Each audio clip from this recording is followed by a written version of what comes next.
Minister Shivayya, రండనా, రండి రండి రండి రండి. వణకం, నమస్కారం. ఏంటన్నా మీరే వచ్చారు? ఎవరితోనైనా కబురు పంపితే నేనే వచ్చేవాడిగా. నీకు ఎన్నో రకాలుగా చెప్పి చూశాను రాణా, అయినా నువ్వు నీ నక్క బుద్ధి మార్చుకోవట్లేదు. అందుకే ఈసారి నేనే డైరెక్ట్ గా వచ్చాను. ఎక్కడో శ్రీలంక నుంచి వచ్చి ఇక్కడ నీ పెత్తనం ఏంట్రా? అసలు ఇక్కడ పెత్తనం చేయడానికి నువ్వెవడ్రా? చేస్తే గీస్తే నేను చేయాలి. ఇది నా ఇలాకా. అన్న, బిజినెస్ పనుల్లో పడి ఏదో కాస్త మర్చిపోయాను. దానికి ఎందుకన్నా టెన్షన్ పడతాను? ఇక నుండి టెన్షన్ పడేది నేను కాదు రాణా, నువ్వు. రామ్జీ. Ramji, Mumbai sharp shooter. నమస్తే. జరగయా, అన్న చెప్పిన మాట వినలేదనుకో చచ్చిపోతావు. సరే రే రాణా, నువ్వు నా కాలి చెప్పుతో సమానం రా. ఎప్పటికైనా నీ స్థానం అదే. తెలుసన్నా, మీరు చెప్పింది కరెక్టే. రాన్న కూర్చొని మాట్లాడుకుందాం. మనం ఒకటి. నువ్వెక్కడే ఉండు. సరే భాయ్. చిన్న రిసార్ట్ విషయంలో ఎందుకన్నా అంత టెన్షన్ పడుతున్నారు? ఈ అడవే మనది. ఆ గూడాన్ని ఖాళీ చేయించి రిసార్ట్ స్టార్ట్ చేయటమే. దీని మీద ఒక సంతకం చేయన్నా.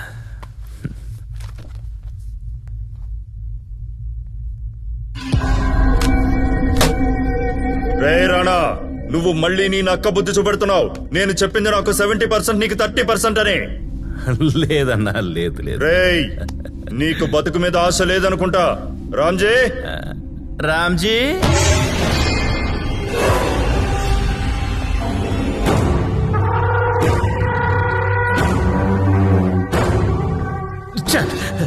సెల్వ, ఏంట్రా ఇది? ఇలా నరికేశావు. మరీ కసాయి వాడ్ల ముంబై షార్ప్ షూటర్ ని మేకన్ నరికినట్టు నరికావు కదరా. అడవి బంగారు గుడ్లు పెట్టే బాతు. గుడ్లు తీసుకో అంటే నీకు బాతే కావాలంటావా? ఈ అడవికి నేనే రాజు. శ్రీలంక నుండి వచ్చానంటే మామూలు రాక్షసుని అనుకున్నావా? కాదు, 10 తలల రావణుణ్ణి.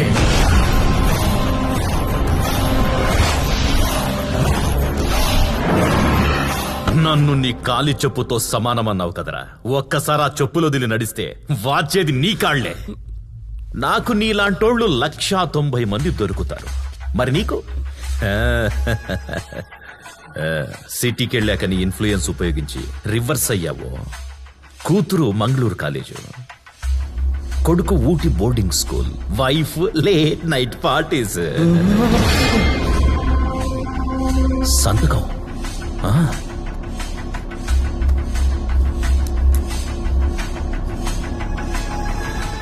తెలుగునాట కొండవీడు ప్రాంతంలో ఉన్న ఈ ఆలయానికి ఒక ప్రత్యేకమైన విశిష్టత ఉంది.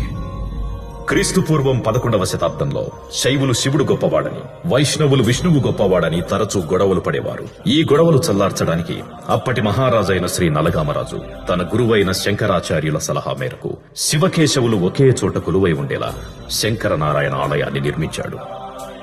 అప్పటి నుండి ఈ ఆలయంలో శైవులు వైష్ణవులు శంకరనారాయణ రూపంలో ఉన్న శివకేశవుల్ని ఆరాధించడం మొదలుపెట్టారు.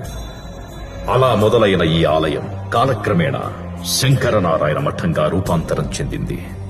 ఈ మఠం సకల జనులు ఆరాధించే పుణ్యపీఠంగా మారింది. ఈ మఠం ఆదేశాలని ఆ చుట్టుపక్కల ప్రాంతాల ప్రజలు మీరింది లేదు. వేదాధ్యయనం, హోమాలు, యజ్ఞయాగాదులు, విద్యాదానం, అన్నదానం, నేత్రదానం, ఇలా ఈ మఠం చేయని మంచి పనులే లేవంటే అతిశయోక్తి కాదు. మఠాల ముసుగులో ఎన్నో అక్రమాలు, అన్యాయాలు జరుగుతోన్న ఈ రోజుల్లో కూడా ఈ మఠం అత్యున్నత విలువలతో విరాజిల్లుతోంది అంటే ఈ మఠానికి 28వ గురువైన శ్రీ శ్రీ శ్రీ శివస్కంధ నారాయణ స్వామీజీయే కారణం. ఈ మఠంలోకి రాజకీయ నాయకులకి ప్రవేశం ఉంది కానీ రాజకీయాలకి లేదు. నమస్కారం స్వామీజీ. నమస్కారం అమ్మా. బాగున్నారా? ఏం బాగుండడం ఏమో.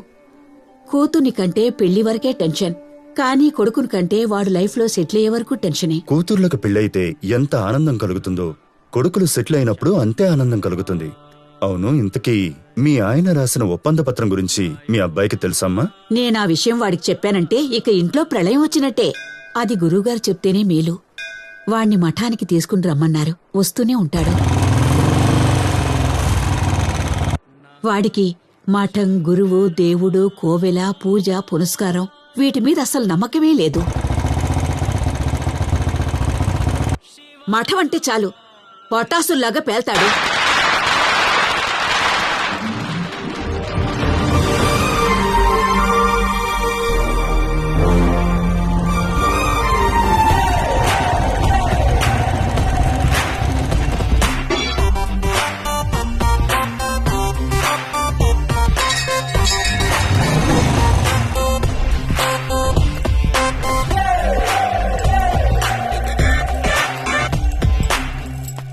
నమస్కారం. నమస్కారం. మీరు జయరామ్ గారు అబ్బాయే కదా? అవును. మేం మీకోసం ఎదురు చూస్తున్నాం. భజంత్రీలు రండి, దయచేయండి. డాడీ, నీ కొడుకు ఈ రేంజ్ లో మర్యాదలా? అన్యాయంగా నిన్ను వేస్ట్ బాడీ అనుకున్నాను కదా డాడీ. ఏంటిదే? ఏంటి? అయ్యో, ఏంటిదంతా? డాడీ, 6 సంవత్సరాల నుంచి నీ డెత్ డే కూడా చేయట్లేదు. మన ఇంటికి వెళ్ళగానే నీ బూజు పట్టిన ఫోటో తీసి ఫ్రేమ్ చేయించి బర్త్డే రేంజ్లో చేస్తా.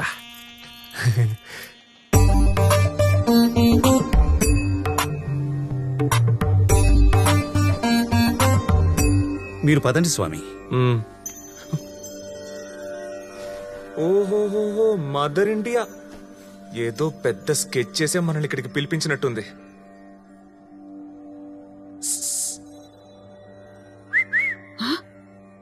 కాముగా ఉండు, వచ్చేస్తున్నారు.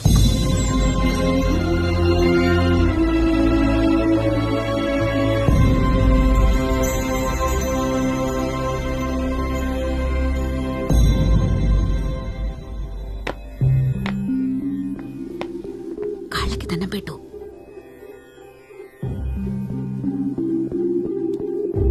కూర్చోండి. నేనా? మీరే కూర్చోండి. ఈనాటి మన భేటీ పూర్వ నిశ్చితం. ఆ శంకరనారాయణులే మన కలయిక నిశ్చయించారు. 4 డబ్బులు నా అకౌంట్లో ఉండేసరికి మదర్ ఇండియా మఠానికి ఇప్పించే ప్లాన్ చేసినట్టుంది. కృష్ణ, నేను ఈ మఠానికి 28వ గురువుగా ఎన్నో సేవలందిస్తూ వచ్చాను. నా అనంతరం నీవు ఈ పీఠాన్ని అలంకరించాలి. ఏంటి? నేను మఠాధిపతినా? నీ జన్మకుండలి రీత్యా నీవు గురువవ్వాలన్నది దైవేచ్ఛ. గురువై ఈ మఠాన్ని నువ్వు నడిపించాలి. 1000 ఎకరాల గుడి మాన్యం, స్కూళ్లు, కాలేజీలు, హాస్పిటళ్లు, కోట్లు విలువ చేసే ఆస్తులు. కృష్ణ, నీ లెవలే మారిపోద్దిరా. ఇష్టం లేనట్టు నటిస్తూనే ఈ ముసలాన్ని తెగ్గొట్టేద్దాం. గురుగారు, ఇదంతా పక్కానే కదా? అయితే ఓకే, అయితే ఓకే. మీ ఇష్ట ప్రకారమే నేను మఠాధిపతి అవుతా. హలో, నేను బ్రోకర్ రామయ్యనే. అయితే ఏంట్రా? ఏందబ్బా మర్యాద తగ్గిపోయినట్టుండదే. ఇప్పుడు విషయం చెప్తావా లేక ఫోన్ పెట్టేనా? చెప్తా ఉండు. మంచి సంబంధం, 20 గ్రాముల బంగారం, 100 గ్రాముల ఎండి, 1.5 ఎకరం భూమి, అమ్మాయి చుట్టానికి కూడా చాలా లక్షణంగా ఉంటది. ఇక మీద కేజీ లెక్కనిచ్చే వాళ్ళు ఉంటే చెప్పు. నా రేంజ్ చేంజ్ అయిందిరా. మిగిలింది డైరెక్ట్ గా కలిసినప్పుడు చెప్తా. ఇప్పుడు ఫోన్ పెట్టు. సారీ గురుగారు, ఒక అర్జెంట్ ఫోను. పెళ్లిలో బ్రోకరు. గురుగారు, ఒక చిన్న డౌట్. మ్యారేజ్ నేనే చేసుకోవాలా లేక అది కూడా మీరే చేస్తారా? పీఠాన్ని అలంకరించేవారు పెళ్లి, సంసారం అనే బంధాలపై ఆశ వదులుకోవాలి. కామ, క్రోధ, లోభ, మోహ, మద, మాత్సర్యాలనే అరిషడ్వర్గాలన్నింటినీ జయించాలి. ఏంటి? చూడండి, మీరు అనుకుంటున్నట్టు సాధు జీవిని నేను కాదు. మీరు ఏ ఆశలైతే వదులుకోమంటున్నారో ఆ ఆశలన్నీ నాలో కొంచెం ఎక్కువే ఉన్నాయి. ఈ పీఠానికి నేను యోగ్యుని కాదు. దయచేసి నన్ను వదిలేయండి. కూర్చో కృష్ణ, కూర్చో. నీ వ్యక్తిత్వంతో నీకే పరిచయం లేదు కృష్ణ. నీవు బాల్యంలో ఉన్నప్పుడే బట్టలు లేని తోటి పిల్లలకి నీ దుస్తులిచ్చేవాడివి. ఆకలితో ఉన్నవారికి నీవు అన్నం పెట్టేవాడివి. సేవ అనే మనోభావం నీకు జన్మతః వచ్చిందే. బాల్యంలో బట్టలు పంచడం, అన్నం పెట్టడం అదేం పెద్ద విషయం కాదు గురువుగారు. వయసుతో పాటు వ్యక్తిత్వం కూడా మారుద్ది. ఇప్పుడు నీవు ఏం పని చేస్తున్నావు Krishna? Chit fund finance company పెట్టుకున్నా. చాలా తక్కువ వడ్డీకే అందరికీ డబ్బులు ఇస్తున్నా. అందుకే అందరూ ముద్దుగా వడ్డీ కృష్ణ అని పిలుస్తూ ఉంటారు. నీ దగ్గర వడ్డీకి తీసుకున్న వాళ్ళంతా డబ్బు తిరిగిచ్చారా? అన్నా ఈరోజు శుక్రవారం అన్నా, రేపు ఇస్తాను అన్న. వ్యాపారం లేదన్నా. లేదన్నా. తెచ్చిన సరుకు అట్నే ఉండదు, సరుకు అమ్ముడు పోగానే ఇచ్చేస్తానా అన్న. అన్నో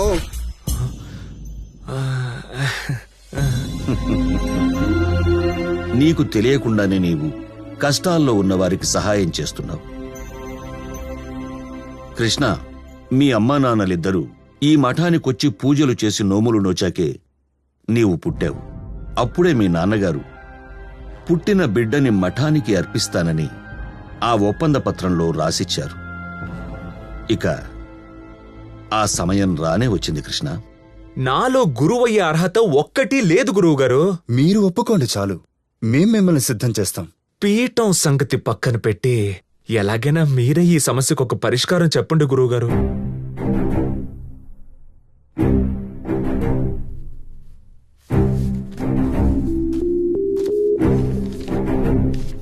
రాబోయే దివ్య పౌర్ణమిలోగా, అంటే గురు పౌర్ణమి రోజున ఈ మఠానికి 29వ గురువుగా పీఠాన్ని అలంకరించడానికి నీవు సిద్ధంగా ఉండాలి. మఠ సంప్రదాయం ప్రకారం దీక్ష తీసుకున్న వారే శంకరనారాయణ ఉత్సవం జరిపించాలి. అలా చేయలేని పక్షంలో తప్పుకు పరిహారంగా మఠానికి నీవు ఒక ఏనుగుని కానుకగా ఇవ్వాలి. నువ్విచ్చిన ఆ గజరాజుపైనే ఉత్సవం జరపబడుతుంది. ఈ రోజుల్లో ఏనుగునివ్వడం అంటే ఎంత కష్టం, మన వల్ల అవుతుందా? అదే నువ్వు గురువైతే. నేను గురువు అవ్వను, ఏనుగునే ఇస్తా. నువ్వు ఏనుగునిస్తే చాలదు, ఆ ఏనుగు మీద కూర్చొని రావాలి. కూర్చోనేం కర్మ, పడుకొనొస్తా. ఇలాంటి అహంకారం చూపించినోళ్ళు అదే ఏనుగు కాళ్ల కింద నలిగి ఎంతో మంది ప్రాణాలు కోల్పోయారు. ఇది చాలా పవిత్రమైన స్థలం, ఇక్కడ కల్మషంతో మాట్లాడకూడదు. అవునవును. చూడు కృష్ణ, శంకరనారాయణుడికి మొక్కుకున్న ఎంతో మంది భక్తులకు పిల్లలు కలిగారు. ఆ పిల్లల్లో ఎంతో మంది ఇదే మఠంలో వేదశాస్త్రాల్ని అధ్యయనం చేస్తున్నారు. అందరికీ ఈ పీఠం దక్కదు కృష్ణ. ఆ శంకరనారాయణుడి ప్రేరణే నీ పేరుని సూచించింది. నీవు గజకేసరి యోగంలో పుట్టావు. ఆ యోగ్యత నీకే ఉంది. అయినా నాకు స్వామీజీ అవడానికి మనసు ఒప్పుకోవట్లేదు. ఇంకో 4 రోజుల్లో మఠానికి ఆ ఏనుగుని ఇచ్చేస్తాను గురుగారు. శుభం.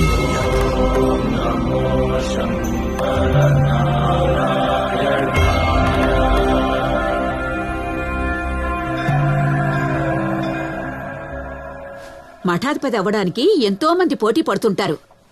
అంతమందిలో గురువుగారి ఆశీర్వాదం నీకు దక్కింది. అది నువ్వు చేసుకున్న పుణ్యం.